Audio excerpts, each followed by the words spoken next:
વાતું થાય રામ વાતું. કરણ શું લઈ ગયો, રાવણ શું મૂકી ગયો, પૈસા તો હાથનો મેલ છે. લાવો એક બીડી, તો ઉખાડીને એક લઈ આવો ને ચૂડી. અરે એમ નથી રામ, કઈક જુદી વાત છે. એટલા માટે નથી સમજાતું. આ મોજ કરી લ્યો કાંઈ બાપુ. મને તો એમ થાય કોઈએ થીગડા વાળું લુગડું પહેર્યું હોય, મને બતાવો કોઈ થીગડા વાળું પહેર્યું હોય. કેટલી બાપુ ભગવાનની કૃપા છે. કોઈને બાપુ આ બેઠા એ બધા લગભગ બાપુ કોઈ વાહન વગીના નહીં આવ્યા હોય, કોઈના ખિસ્સામાં ખાલી ખિસ્સું નહીં હોય. અમારે ત્યાં ઓલો ત્રણે મેળામાં જવું ને 8 દીની વાર હોય ને, 8 દી આળોટવાનું ચાલુ કર્યું ને તે 3 રૂપિયા આપે. અત્યારે તમે જુઓ તો પૈસા પૈસા પૈસા છે ને. તેથી એક આંગળી જાય એટલું ફાંકું હોય ને આપણા કપડાને, તોય આપણી માવડીઓ એમ કે લાય લાય બેટા 2 ટાંકા લઈ દો. તો અત્યારે ફાટલા પહેરવાનું ચાલુ થયું. ઓલા જીન્સમાં તમે જુઓ માથા વ્યા જાય એવા પહેરવાનું ચાલુ. આ આપણી સંસ્કૃતિ છે. અને પાછા એને બધા પૈસા વાળા કે આ હારા વાળા, એટલે ફાટલા પહેરીને આવ્યા છે ને હારા વાળા. પણ આપણે હાય પાડવી પડે, ક્યાં જવું. સમયની બલિહારી છે મારો કહેવાનો મિનિંગ. હું તો ક્યારેક ક્યારેક એવા ફાટલા પહેરેલા નીકળે તો મને એમ થાય કે આવા તો આપણે પહેરી પહેરીને મરી ગયા. ખબર નથી આવું ટાણું આવશે ને હાંસવીને રાખત. અત્યારે આમની અરે આપણે પ્યારાથી નીકળે વગર ઓલે મેળ આવી જાય. ખર્ચોય ન કરવો પડે, પણ અમે તો થીગડા ઉપર થીગડા, થીગડા ઉપર થીગડા ઠપકેર્યા. અને અત્યારે બરોબર માન નવા લુગડાનો મેળ પડ્યો તો અત્યારે ફાટલા પહેરવાનું ચાલુ થયું. અરે જુઓ તો ખરા, આમ પ્રકૃતિનો ફેરફાર કરી નાખ્યો. એમ આ વરસાદ અત્યારે આવે છે ને, ભગવાને ભૂલી ગયો છે કે અત્યારે શિયાળો છે કે ઉનાળો છે. આપણે બધું સકડું ફેરવાઈ નાખ્યું. કારણ કે આમાં બધું ઊંધું ચાલે છે. તમે ચોખ્ખું ઘી લઈને બજારમાં રાડ્યું પાડો, ચોખ્ખું ઘી છે, ચોખ્ખું ઘી ખપે જ મને કહેજો. ઓલા દારૂ બાવળી એમ વેસે મૂંગા તોય ખપી જાય.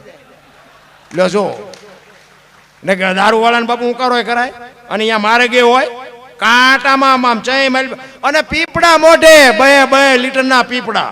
2 કિલો ઘી નથી ખપતું, 2 લીટરના પીપડા ખપે છે. જો તો ખરા ખોટું હાલ્યું. અરે વાત જવા દો. મેં હમણાં કીધું ને, હું ખટારાનો ડ્રાઈવર છું.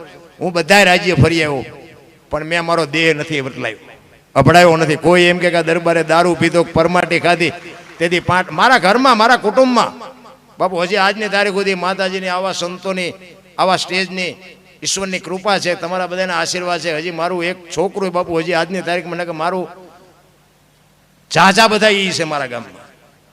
પણ હજી બાપુ ઈશ્વરની કૃપા છે કે હજી મારા કુટુંબમાં હજી બાપુ કોઈ એડ્યું નથી. એમ મારું કોળ કયું, મારું ખાનદાન કયું, મારા મા બાપ કોણ, આનો પાવર ન હોય તો મરી જવાય. ખાનદાનીને તો ખબર હોવી જોઈએ મારા મા બાપ કોણ છે. એની જો ખબર ન હોય તો બાપુ જિંદગી જીવો તો શું, મરો તો શું, કાંઈ ફરક નથી પડતો. હું કહેવા એ માગું છું કે જીવન અમૂલ્ય મળ્યું છે. છોકરા કાજુ બદામની વગટ કરે, બોલો આપણને પાર લઈ નથી ચડ્યું. અત્યારે આપણે છોકરા કાજુ બદામ લાવીને આપણે લે બેટા તારા ભાગ લેતા પાટુમાં નથી ખાવું, એટલે ખાને હવે અમને પાર લઈ નથી ચડ્યું. પણ સમય, મારો કહેવાનો મિનિંગ, કાજુ બદામ બાપુ જોવા નહોતું મળતું. ખાવાની વાત તો તમે ક્યાં કરો, જોવા નહોતું મળતું. અત્યારે જો ભગવાને તમને જોકે ન વાપરે એને મુબારક ના, અત્યારે ખવડાવવું હોય બધાના છોકરા ખાય એવું છે. પણ અમુક લોભિયા છે નથી મરતા, ખાતા નથી, ખવડાવતા નથી. અમુક છે એવા, આપણે ચા મૂકશે મૂક્યાનું મારક નથી, પણ એમને નથી ખાતું, છોકરાને નથી ખાતું. હવે આવા ખર્ચા કરાય એટલે અત્યારે ભગવાને આપ્યું છે ખર્ચા કહીને, પણ નથી પતતું. એટલા માટે મહાપુરુષો વાણીમાં એવું કહે છે કે એક સતાર બાપુની વાણી છે. વાણી ઉપર ધ્યાન આપજો, કારણ કે વાણી છે ને, વાણી એ મંથન કરવાની જરૂર છે. મંથન કર્યા વગર સમજાય નહીં. શબ્દ શું કહેવા માંગે. જ્યાં જ્યાં ભજન છે ને, જ્યાં જ્યાં વાતું પડી હોય એમ નામ બાપુ ભજન ન થાય. અને આ તો બધું છે ને ઠીક છે જેમ છે એમ. નકરા સંતોએ જે ભજન બનાવ્યા છે એ શબ્દો તમે જુઓ, કડિયું તમે જુઓ, એનો ઢાળ તમે જુઓ. હજી આપણે કંઈ વિચાર્યું જ નથી. નકર હું તમને એમ કહું કે આટલા બધા આપણે એજ્યુકેટરના એટલા બધા હોશિયાર છીએ, એકાદું ભજન બનાવીને બજારમાં મૂકો તો એક શબ્દ બાપુ આમાં એક વધારે હોય ને તોય ન હાલે, એક ઓછો હોય તોય ન હાલે, એનો ઢાળમાં ફેરફાર હોય તોય ન હાલે, અને શબ્દની હારે શબ્દનો જો પ્રાસ ન મળતો હોય તોય ન હાલે. એટલે આની છે ને આપણે કોઈ કદર કરી ન હકી. બાકી ભજનની જેને કદર કરીને, જેને મંથન કર્યું, જીવનમાં ઉતર્યું ને, એ ગોળ બંગાળનો રાજા ગોપીચંદ ને 92 લાખ માળવાનો ધણી ભરતરી બાપુ સાધુ થઈ ગયા. અને એ સાધુ ન થયા હોત ને ભજન એને અડ્યું ન હોત તો આ દુનિયામાં કોઈ ઓળખત નહીં. આ જેને જેને શબ્દ અડી ગયા ને, આ મીરાબાઈ અમારા દરબારની દીકરી હતી બાપુ, એનો એક જ શબ્દ અડી ગયો અને ગોકુળમાં ગયા અને ગોકુળમાંથી દ્વારકા આવ્યા. અને પછી બાપુ એને જે ભજન કરીને કૃષ્ણ ભગવાનની મૂર્તિમાં બાપુ એ હમાઈ ગઈ જે આજની તારીખમાં પાછી નથી આવી, એનું નામ બાપુ અડી ગયો કહેવાય.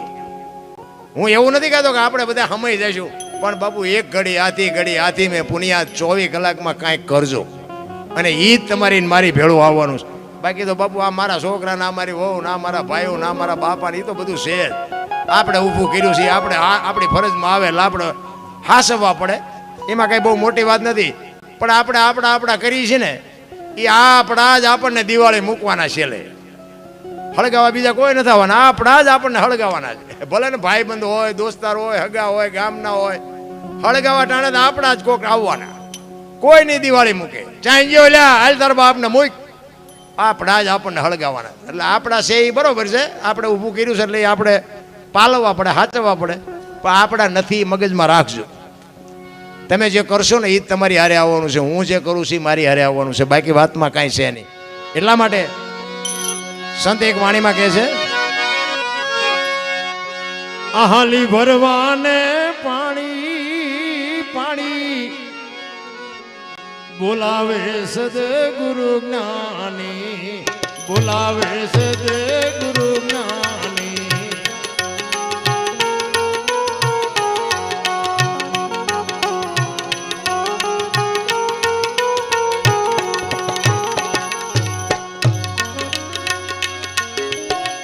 છોડીને પીર્યું મારે જાઉં સાસરીએ,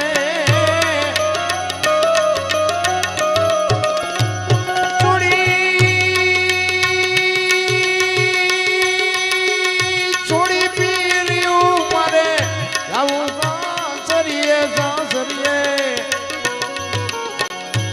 એમાં શરમો મને સાની સાની, એમાં શરમો મને સાની સાની, બોલાવે છે દે ગુરુ જ્ઞાની.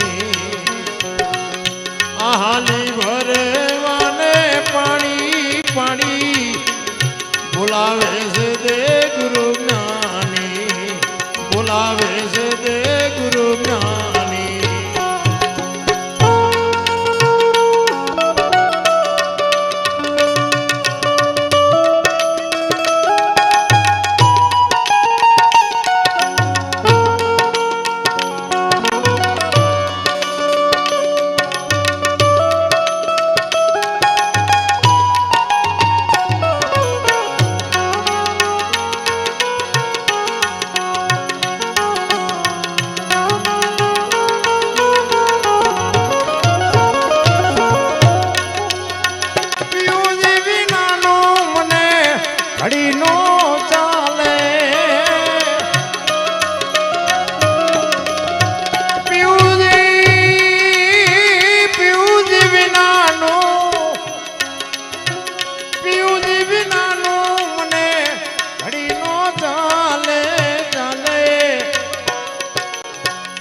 વીતી જાય છે જુવાની મારી, વીતી જાય છે જુવાની જુવાની.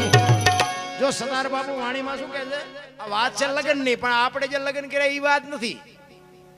આમાં તો હલવાણા છે આપણે, આ લગ્ન બીજા કરવાની વાત છે. આ હાચા લગ્ન કરવાના રહી ગયા ને આપણે ઊંધા ભરાણા. કારણ કે આમાં કેવું હોય કે આ બૈરું ભગવાને આપણને હારે નથી આપ્યું. આપણે અહીંયા આવ્યા પછી જ્યાં અડધું ગામ લઈને ઘોડે ચડી આપણે લેવા ગયા, એટલે બૈરું એમ કે તેલનો ડબ્બો ખૂટી ગયો લાવી દેવો પડે, એ આપણે ઊભું કર્યું. એમાં પછી વિખવાદ ન કરાય. પણ આ મહાપુરુષો કહે છે આ લગ્ન છે ને બીજા લગ્ન છે, અને આના હારે જો બાપુ લગ્ન થઈ જાય ને બસ જિંદગીનો ફેરો મટી જાય. વસ્તુ આવી છે. એટલા માટે સતાર બાપુ વાણીમાં એટલે કહે છે, વીતી જાય છે જુવાની મારી, વીતી જાય છે જુવાની જુવાની મારી, બોલાવે છે દે ગુરુ જ્ઞાની. હાલી ભરવાને પાણી પાણી બોલાવે છે દે ગુરુ જ્ઞાની બોલાવે છે દે ગુરુ જ્ઞાની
સૂક્ષ્મણ માર્ગે જવાની જવાની સૂક્ષ્મણ માર્ગે જવાની જવાની જો મહાપુરુષો છે ને આ દેહની વાત કરી છે ઈંગલા ને પિંગલા ને નૂરતા ને સુરતા ને સૂક્ષ્મણા ને આ બધું ઘણું બધું છે અને માથે બાપુ જો વ્યવસ્થિત સદગુરુ હોય ને તો વાંધો ને આ બીડીયું ઠૂઠા વીણતા થઈ જાય એવું છે હા છે અટપટું અને છે મફત જો બાપુ મગજમાં બેસી જાય તો કામ થઈ જાય એવી વસ્તુ છે એટલે કીધું કે ભાણ કે તું ભટકીશ નહીં મથી લે તારા અંતરમાં ઠીક કરીને બેસી જા પછી કરવું પડે નહીં કાંઈ આ બોલે બીજો નહીં પરમેશ્વર છે પોતે અકલ મઠા અવળા મથે બહાર જઈને ગોતે હરિદ્વાર વાળા કે દ્વારકા જાવ સોમનાથ વાળા કે પાવાગઢ જાવ તો સાચું ચા છે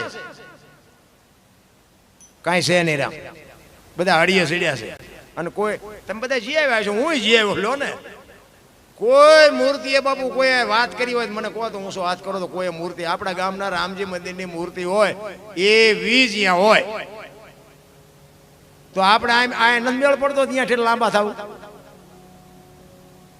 કોઈ બાપુ વાત નથી ભલે જાઓ દુનિયા જોવા જેવી છે દુનિયા ન જાઓ એવું મારી વાત નથી દુનિયામાં કેવા માણસો છે કેવા ધંધા છે કેવી રહેણી કહેણી છે જોવું જરૂરી છે બાકી મળે કાંઈ નહીં અમે ગોકુળમાં ગયા ને ગોકુળમાં 4-5 ભાઈબંધ ફરવા ગયા